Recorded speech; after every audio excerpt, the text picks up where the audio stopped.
اسی طرح تاجدار کائنات صلی اللہ تعالی علیہ وآلہ وسلم کا ایک اور حسین خلق کا واقعہ، اخلاق کا واقعہ ہے کہ ایک آپ کے زمانے میں، ایک ظاہر زمانے میں ایک خاتون تھی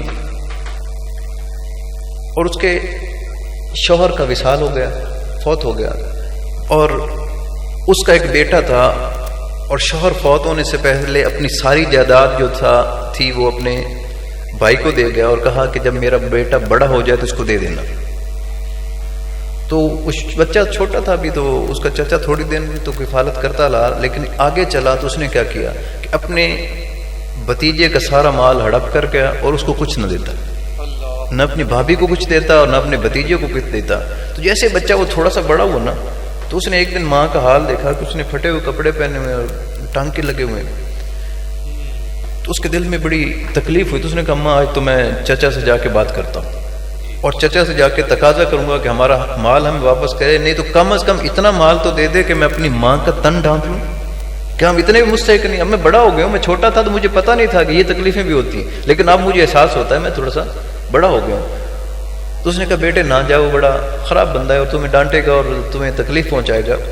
تو اس بچے نے کہا جی میں نے تو جانا ہی جانا ہے ہر حال میں۔ ابھی لڑکپن میں قدم رکھ رہا تھا، تو جیسے اس کی ماں نے روکا بھی صحیح، لیکن اس نے کہنا نہیں مانا اور چچا کے پاس چلا گیا، اور وہی ہوا جو اس کی ماں نے کہا تھا۔ جیسے وہ پہنچا تو اس چچا نے اس کو ڈانٹ کر بھگا دیا، بھاگ جا، تیرے لیے کوئی پیسہ نہیں، کچھ بھی نہیں ہے، اور اس کو بھگا دیا۔ وہ بیچارہ روتا ہوا ماں کے پاس آیا اور ماں کو کہتا ماں تو نے سچ کہا تھا کہ اس نے میرے اوپر ظلم بھی کیا ہے، تکلیف بھی دی ہے، اور پہلے بھی ہم تکلیف میں تھے، اس نے مزید مجھے ڈانٹا ہے اور یہ تکلیف دی ہے۔ وہ ماں کو یہ بتا کر چھپ کے رونے کے لیے باہر نکلا اور گلی میں نکر میں کھڑے ہو کے رو رہا ہے۔ تو ایک بندہ گزرا، اس نے کہا خیر ہے بیٹے کیوں رو رہے ہو؟ اس نے کہا یہ مسئلہ ہے۔ اس نے کہا اچھا تمہیں چچا نے مدد نہیں کی؟ ہاں جی مدد نہیں کی۔ اس نے کہا کہیں اور جانے کی ضرورت نہیں، حرم میں چلے جاؤ، کعبہ شریف میں، اور وہاں پر ایک شخصیت ہے جن کا نام محمد ہے صلی اللہ علیہ وسلم، ان سے جا کر بات کرو، وہ تمہیں سارا جو معاملہ ہے وہ کر دیں گے۔ کہتے ہیں کہ وہ لڑکا آیا اور اماں سے کہتا اماں مجھے بندے نے مشورہ دیا ہے کہ ایک محمد نامی شخصیت ہے، ان کے پاس چلے جاؤ تو وہ غریبوں کے ماوا ہیں، ان کی مدد کرتے ہیں، تو اگر آپ مجھے اجازت دیں تو میں ان سے جا کر آپ کی بات کروں، آپ کے لیے کپڑے اور ان کا جوتوں وغیرہ کا بندوبست کر کے آؤں، لباس کا بندوبست کروں۔ تو ماں نے کہا کہ بیٹے نہ نہ نہ ان کے بارگاہ میں نہ جانا، وہ تو مسلمانوں کے نبی ہیں اور ان کے پاس جو بھی جاتا ہے وہ مسلمان ہو جاتا ہے، تو وہ اپنا مذہب چھوڑ دیتا ہے، تو تم ان کے پاس نہ جانا، کہیں وہ تمہیں اپنے دین پر نہ کر لیں۔ اس نے کہا اماں مجھے جانے دو، اجازت دے دو، میں جاؤں گا تو میں حضور سے پہلے ہی بات کر لوں گا کہ اگر مدد کرنی ہے تو صرف آپ انسانیت کے ناطے میں مدد کریں، اگر آپ مجھے کہیں گے کہ میرے دین پر آ جا تو میں نے آپ کا دین قبول نہیں کرنا۔ تو ماں نے کہا ٹھیک ہے بیٹا اگر تم اپنے دین پر اپنے مذہب پر قائم رہ سکتے ہو تو جاؤ۔ اب آقا کریم صلی اللہ تعالی وسلم کے پاس وہ ننھا سا بچہ چھوٹا سا آ گیا اور آتے ہی پہلے عرض کرتا حضور ایک شرط پہ آپ سے مدد مانگنے آیا ہوں، اور شرط یہ ہے کہ آپ مجھے اپنے دین پر مجبور نہیں کریں گے۔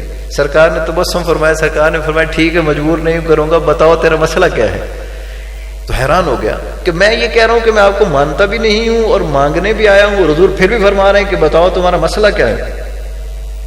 کبھی یہ ادھر کسی بندے کے پاس جائیں، کسی عالم کے پاس ہی چلے جائیں، بڑے سلیقہ شعر ہوتے ہیں، ان کو کہیں عالم صاحب میں آپ کو مانتا تو نہیں ہوں لیکن آپ میری مدد کر دیں گے، تو کیا کریں گے؟ بولا کہیں گے مجھے مانتے بھی نہیں ہو، میرے طرف کے بھی نہیں ہو، اور مجھے کہتے ہو یہ کام کر دو۔ یہ کسی پولیٹیشین کے پاس چلے جائیں اور اس کو کہیں ووٹ تو آپ کو نہیں دینا آئندہ والے الیکشن میں، اور پلی مجھے دے دیں، پھر وہ جس طرح پلی دے گا مجھے پتہ نا، ٹھیک ہے۔ تو یہ آپ کو مجھے سمجھایا صرف کہ کس طرح سے کوئی بندہ منہ پہ کہتے ہیں کہ میں آپ کو مانتا بھی نہیں ہوں اور آپ کو فیوچر میں مان کا ارادہ نہیں ہے اور آپ مجھے فلاں چیز دے دیں، تو وہ کہے گا جی آپ کا ارادے خطرناک ہے تو میں آپ کچھ نہیں تھا۔ تو بچے نے جب کہا نا کہ میں نے آپ پر ایمان نہیں لانا لیکن آپ پھر بھی میری مدد فرمائیں، تو سرکار نے نہ آؤ دیکھا نہ تاؤ، فوراً اپنی چادر رحمت اتار کر بچے کے حوالے فرمایا اور ہم بیٹے یہ لے جاؤ اور جا کر اپنی ماں کو پہنا دو۔ بچہ چادر لے کے خوش خوش آ رہا ہے کہ اپنا مذہب بھی بچ گیا اور چادر بھی لے کے آ گیا۔ جیسے آیا تو ماں کے شانوں پہ اڑا دی، چادر اڑائی تو تاجدار کائنات صلی اللہ تعالی علیہ وسلم کو خوشبودار اور رحمت والی چادر جب وہ پہنی تو اس خاتون نے کہا بیٹے چادر تو لے آئے ہو، کہیں اپنے مذہب کا سودا تو نہیں کر رہے؟ اس نے کہا نا اماں میں نے جاتے حضور کو کہہ دیا تھا کہ حضور اگر میری مدد کرنی ہے تو فی سبیل اللہ مدد کریں، اور کسی بھی مذہبی اور کسی بھی اس طرح کے تضاد کے بغیر مدد کریں. تو حضور نے حامی بھر لی. انہوں نے کہا ٹھیک ہے تم اپنے مذہب پر ہو, تمہیں مجبور نہیں کروں گا, لیکن جاؤ اپنی ماں کے لیے چادر لے جاؤ, اس کا تن تو ڈھانپ لو. تو ماں نے جب یہ سارا ماجرا سنا, اس نے کہا منہ پہ کیا آئے ہو ان کے, اور انہوں نے پھر بھی تمہیں چادر دے دی. فرمایا بیٹے پھر ان پر ایمان لانا ضروری ہے.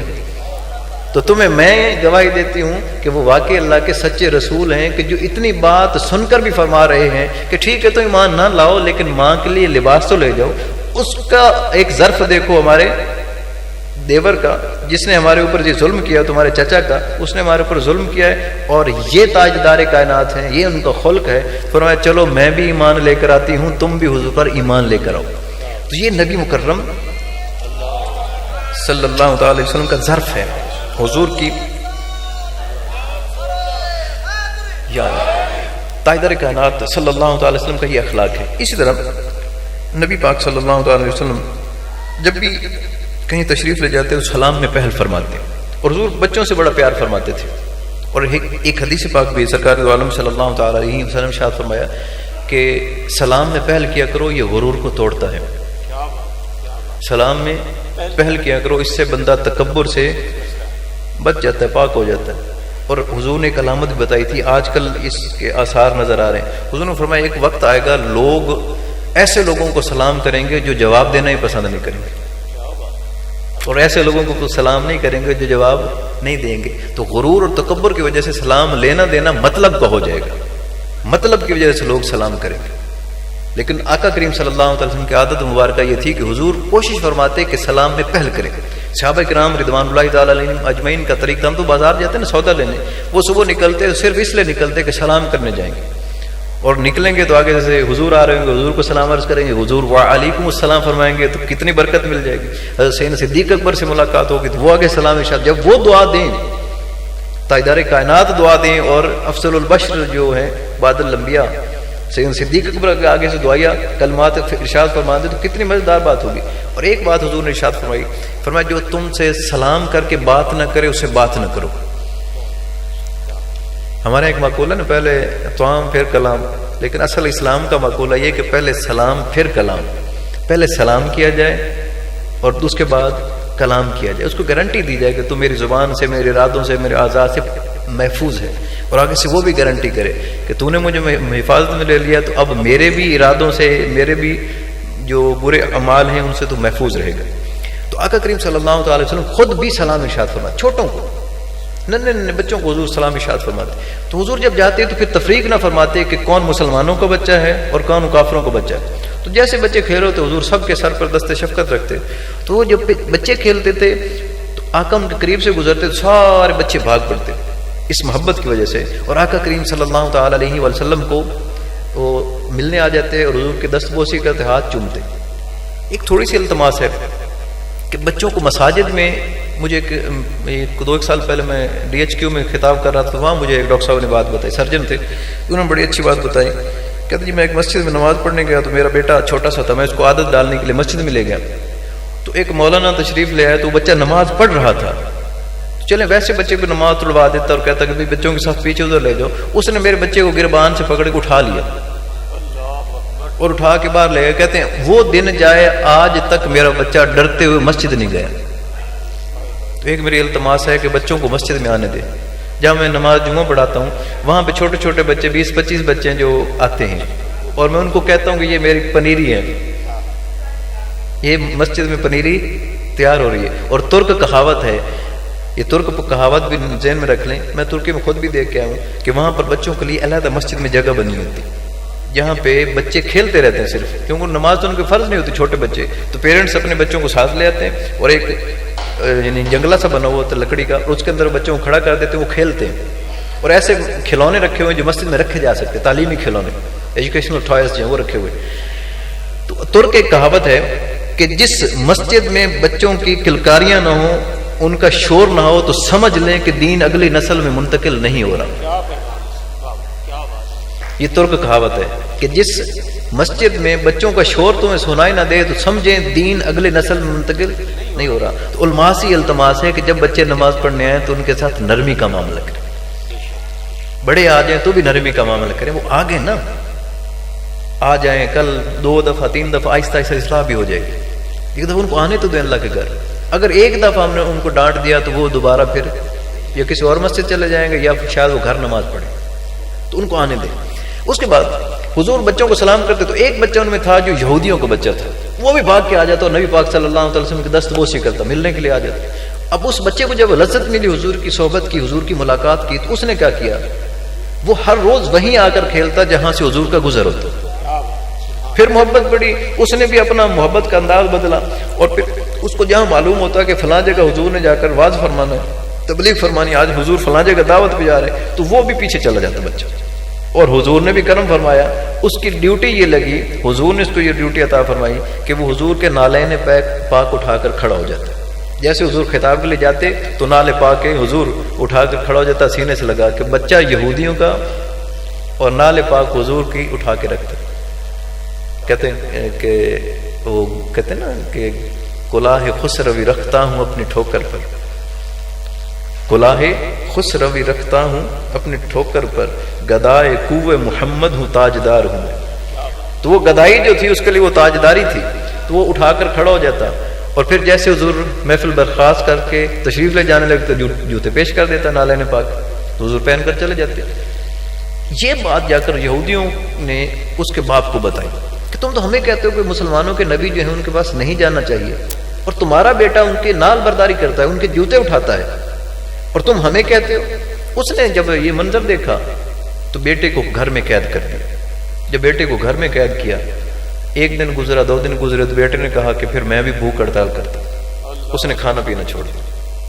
اس نے کہا اگر مجھے یہ خدمت نہیں ملتی تو پھر میں بھی ہڑتال کر دیتا ہوں، بھوک ہڑتال. تو اس نے کھانا پینا چھوڑ دیا. 1 دن گزرا، 2 دن، چھوٹا سا ننھا سا بچہ تھا تو وہ چارپائی پر آ گیا. اور 1 دن باپ آیا تو اس نے دیکھا کہ اس کا بچہ اتنا ضعیف اور نحیف ہو چکا ہے، کمزور ہو چکا ہے کہ وہ ہل بھی نہیں سکتا. تو باپ نے جب اس سے بات چیت کی تو ایسے جیسے وہ بے سدھ پڑا ہے. تو اس نے آ کر بیٹے سے بات کی اور ہلایا جلایا اور کہا کہ بیٹے خیر ہے، تمہارا یہ حال کس نے کیا؟ تو آگے سے اس نے آہستہ سے کہا کہ بابا کیا بھی خود ہے اور پوچھتے بھی مجھ سے ہیں، کیا بھی خود ہے اور پوچھتے بھی مجھ سے ہیں. تو کہا بیٹے میں نے کیا کیا ہے؟ فرمایا حضور کی محفل سے روکا ہے مجھے، اور حضور کی زیارت نہیں کرنے دیتے، تو اس کی وجہ سے یہ میرا حال ہو گیا. فرمایا پھر بیٹے اس کا حل کیا ہے؟ اس نے کہا بابا میری تو آخری سانسیں چل رہی ہیں، تو حل ایک ہی ہے کہ ان کو خبر کرو کہ ہے بسم القریب مرگ. ان کو بتا دیں کہ ایک آپ کا عاشق جو ہے وہ تڑپ رہا ہے، فوت ہونے کے قریب ہے. ان کو خبر کرو کہ ہے بسم القریب مرگ، وہ آئیں گے ضرور جو ان تک خبر گئی. حضور کو میرا پیغام پہنچا دیں، پھر وہ ننھے عاشق کی خبر گینی خود تشریف لاتے ہیں، تو بس آپ پیغام پہنچا دیں. تو باپ تھا، اس نے کہا کہ بیٹے کی آخری خواہش ہے، چلیں یہ آخری خواہش پوری کر دیتے ہیں. تو باپ نے ایک بندے کو بھیجا کہ جائیں تاجدار کائنات صلی اللہ تعالی علیہ وسلم کو اطلاع دیں کہ آپ کا وہ ننھا عاشق جو آپ کی نال برداری کرتا تھا وہ قریب المرگ ہے، اور حضور آپ کو یاد فرما رہے ہیں. تو آقا نماز کی تیاری فرما رہے ہیں صحابہ کرام کو نماز پڑھانے کی. تو حضور نبی پاک صلی اللہ تعالی علیہ وسلم ارشاد فرمایا صحابہ نماز بعد میں پڑھیں گے، پہلے چلیں اس ننھے عاشق کی خبر گیری کرتے. تو حضور بڑی سرعت کے ساتھ، تیزی کے ساتھ حضور تشریف لے صحابہ کرام کی جماعت کے ساتھ، اور حضور یہودی کے گھر آئے اس ننھے عاشق کی خبر لینے کے لیے. جیسے حضور آئے تو کیا دیکھا کہ حضرت سیدنا اسرائیل علیہ السلام کھڑے، اور وہ گھڑی دیکھ رہے ہیں. ٹائم، گھڑی سے مراد مطلب ٹائم دیکھ رہے ہیں، جو ان کا طریقہ ہے ٹائم دیکھنے کا، وہ ٹائم دیکھ رہے ہیں کہ کب وہ ساعت آئے کہ اس کی روح قبض کرنی ہے، تو روح قبض کر لوں. تاجدار کائنات صلی اللہ علیہ وسلم جلدی سے اس بچے کے پاس گئے اور بچے کا ہاتھ اپنے ہاتھ میں لیا اور اس کو جھنجھوڑا، کیونکہ وہ بے سدھ پڑا تھا. جیسے اس نے لمس مصطفیٰ محسوس کیا تو آنکھیں کھولی، اور رخ مصطفیٰ پہ جب نظر پڑی تو خوش ہو گیا. سرکار نے فرمایا بیٹے کلمہ پڑھ. کہتے ہیں کہ بند جب خواب اجل سے ہوں حسن کی آنکھیں. امام حسن رضا کا بریلوی علیہ رحمہ وہ فرماتے ہیں بند جب خواب اجل سے ہوں حسن کی آنکھیں، اس کی آنکھوں میں تیرا جلوہ زیبائی ہو. تو یہ کیسا خوش نصیب بچہ تھا کہ موت سامنے ہے اور حضور کا ہاتھ بھی ہاتھ میں ہے اور چہرہ بھی سامنے ہے. تو حضور نے فرمایا بیٹے کلمہ پڑھ. تو وہ ڈرا ہوا تھا باپ کی طرف سے کہ پہلے تو صرف ملاقات پہ قید کر دیا گیا، تو اب اگر میں کلمہ پڑھ لیتا ہوں تو میں تو حضور کا ہو جاؤں گا. تو باپ ڈانٹے نہ گئے تو اس نے باپ کی طرف دیکھا. سرکار نے پھر ہاتھ جھنجھوڑا, بیٹے ٹائم کم ہے, جلدی سے کلمہ پڑھو. تو وہ پھر باپ کو دیکھے, پھر حضور نے ہاتھ ہلایا اور پھر کہا کہ اس نے اپنے باپ کی طرف سوالیہ نظروں سے دیکھا کہ اب کیا کروں.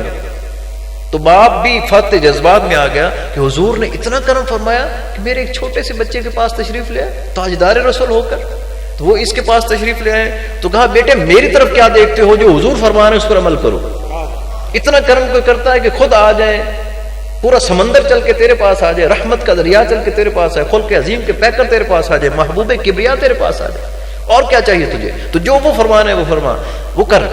تو بیٹے کو جب اجازت ملی تو حضور سے عرض کرتا, حضور مجھ سے وعدہ فرمایا آپ مجھے کلمہ پڑھنے کے بعد, کلمہ پڑھانے کے بعد مجھے اپنا قرب بھی دیں گے اور مجھے کلمہ پڑھانے سے لے کر جنت تک جو ہے یہ سفر آسان فرمائیں گے.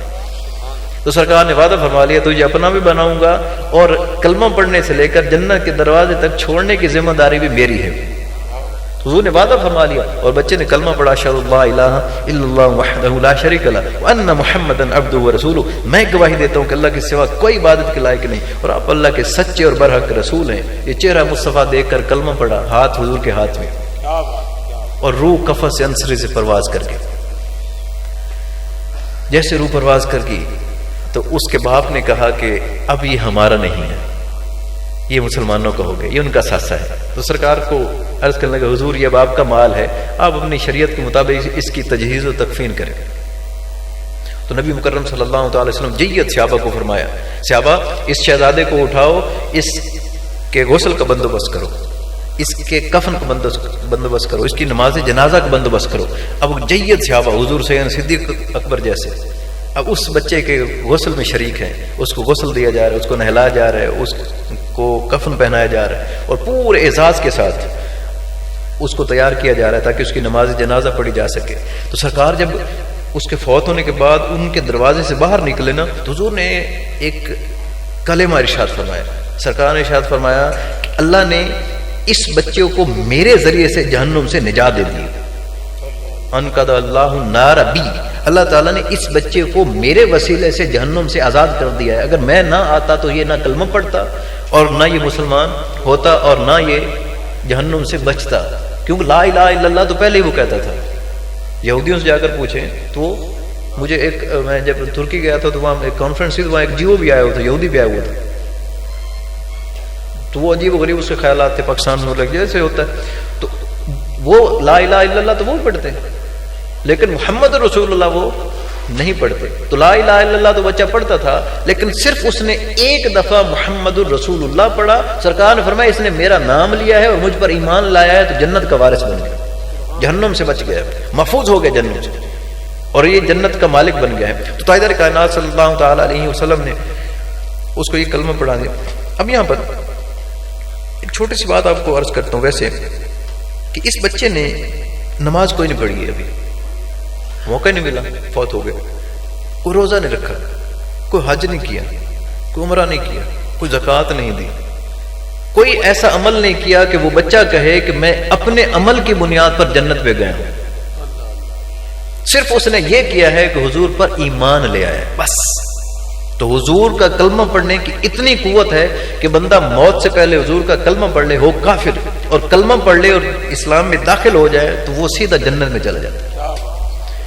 اور دوسری بات, جتنے بڑے بڑے فقیہ ہیں وہ ان کی فقاہت اپنی جگہ. حضرت سیدنا امام و ابو حنیفہ جو ہیں ان کی فقاہت, امام مالک کی عقل فہم فراست, امام احمد بن حنبل کی جو جرت ہے, وہ زاہد عابد قطب ابدال ولی سارے مل جائیں تو اس بچے کا مقابلہ نہیں کر سکتے. کیوں کہ اس بچے نے اپنی ماتھے کی آنکھوں سے حضور کا دیدار کیا ہے, چاہے ایک لفظ بھی نہیں پڑھا ابھی تک, چاہے کوئی یعنی مسئلہ بھی نہیں اخذ کیا, چاہے اس نے کوئی ایک عبادت جو ہے اس پر عمل نہیں کیا, لیکن صرف اس نے حضور کا چہرہ دیکھا ہے اور ایمان کی حالت میں اس دنیا سے رخصت ہو گیا. تو پھر اس بچے کے اوپر ساری دنیا کے قطب ولی ابدال جو ہیں وہ قربان, کیونکہ یہ صحابی بن گیا. تو صحابی کا مقابلہ دنیا کا کوئی قطب ولی ابدال عالم فاضل زاہد نہیں کر سکتا. کیوں کہ صحابی کا مقام وہی ہے جو اللہ اور اس کے رسول نے عطا فرمایا. تو یہ ایک بات ذہن میں رکھیں.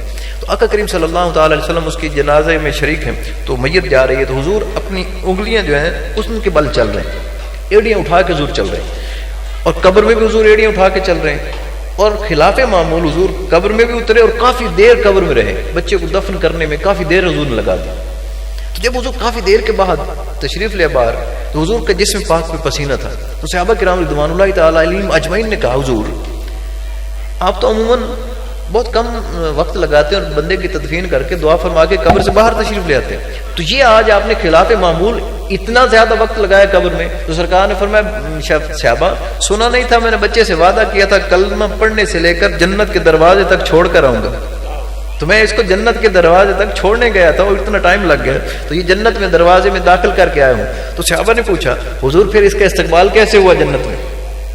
تو سرکار ارشاد فرما رہے ہیں وہاں حوریں اس کے استقبال کو کھڑی تھی اور اس ننھے شہزادے کی بلائیں لے رہی تھیں.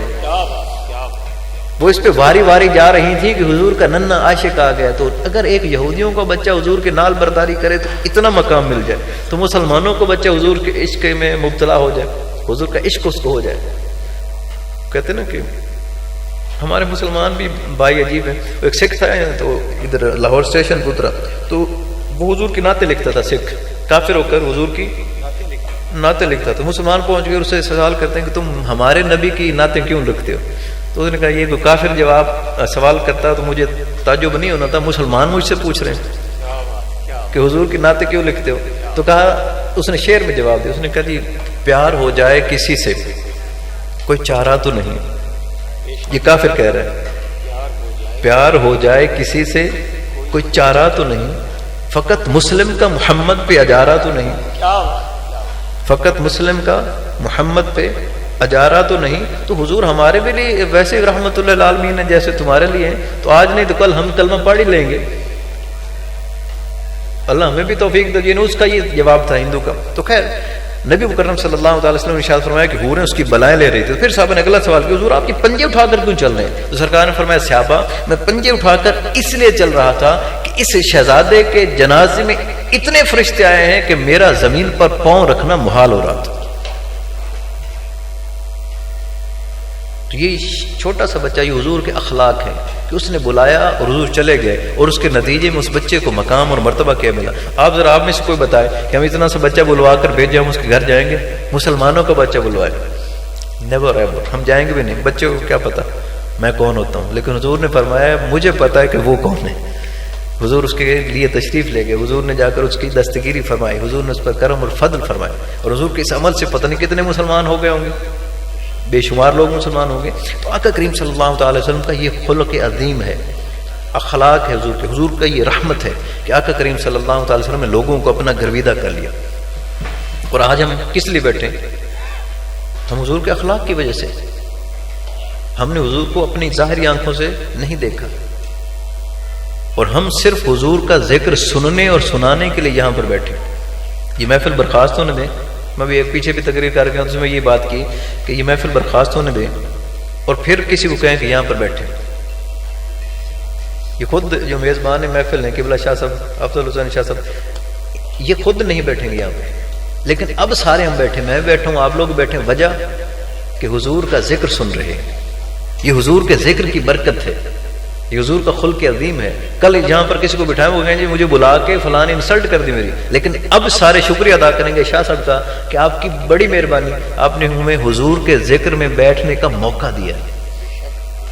تو یہ ذکر کی برکت ہے. بندہ کہتا ہے مجھے جوتوں میں ہی صحیح جگہ مل جائے, حضور کا ذکر کرنے کا مجھے موقع مل جائے, یا سننے یا سنانے کا مجھے موقع مل جائے.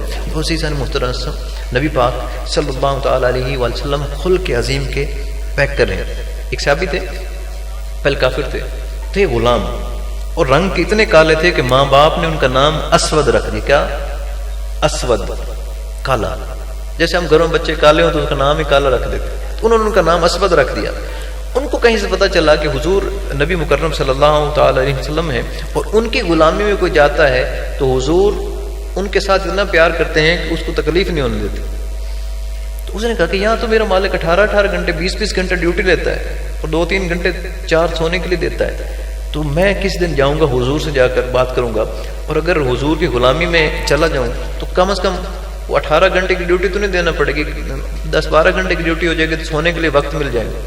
تو ایک دن وہ چھپ کے اپنے مالک سے حضور کی بارگاہ میں آ گیا، اور حضور کی بارگاہ میں آیا تو منظر ایسا تھا کہ ادھر صدیق اکبر بیٹھے ہیں اور ادھر سیدنا عمر فاروق بیٹھے ہیں، اور درمیان میں تاجدار کائنات صلی اللہ تعالی علیہ وآلہ وسلم بیٹھے. تو آیا وہ جو اسود تھا، اس وقت وہ اسود تھا اور بعد میں درجہ کمال کو پہنچے. تو جیسے آ کے بیٹھے، کہا حضور میرے پاس وقت کا میں سودا کرنے آیا ہوں اپنی جان کا، اگر میں آپ کا کلمہ پڑھ لوں، سزائیں بھی مجھے پتہ ہے پیچھے جو ملنی ہے، اگر میں آپ کا کلمہ پڑھ لوں تو اسلام مجھے کیا دے گا؟ آپ جو دین لے کر آئے ہیں وہ مجھے کیا دے گا؟ تو حضور نے بلا توقف، کوئی توقف نہیں ہے، کوئی حضور ٹھہرے نہیں، حضور نے فوراً فرمایا تجھے وہی ملے گا جو صدیق کو ملا ہے، جو عمر کو ملا. ایکوالٹی، مساوات.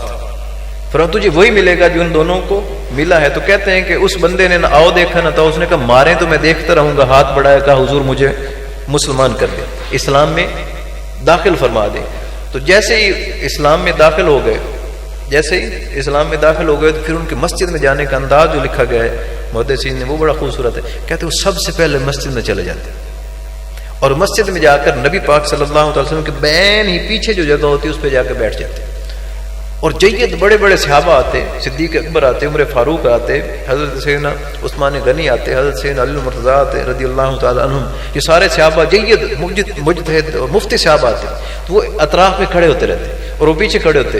اور کہتے ہیں کہ جب وہ کھڑے ہو جاتے نا اور نماز کے لیے سارے لوگ کھڑے ہوتے، اقامت ہو رہی ہوتی، ادھر بھی ناز سے دیکھتے اور ادھر بھی ناز سے دیکھتے اور پھر حضور کو دیکھتے اور اپنا وہ چٹا جو لباس تھا اس کو سیدھا کرتے اور بڑے ترتیب سے کھڑے ہوتے اور ناز کرتے کہ جب تک بکے نہ تھے تو کوئی پوچھتا نہ تھا.